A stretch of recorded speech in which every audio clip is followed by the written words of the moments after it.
It's Rebecca R&R. Let's make our Primal Bee Hive together. We are going to start with our bottom board, insert the screen, put some thumbtacks in to keep it sturdy, and then slide in your Varroa monitoring tray into the back. And then we're going to work with our entrance reducers here. They can be open or closed, whatever you choose. Putting together the super is easy with some water-based glue. Do a dry fitting and then put it glue on and then snug it all together.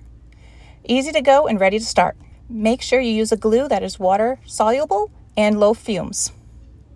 And then we're good to go. When you're all done, set up your bee boxes in your bee yard and get ready for some bees. It's done.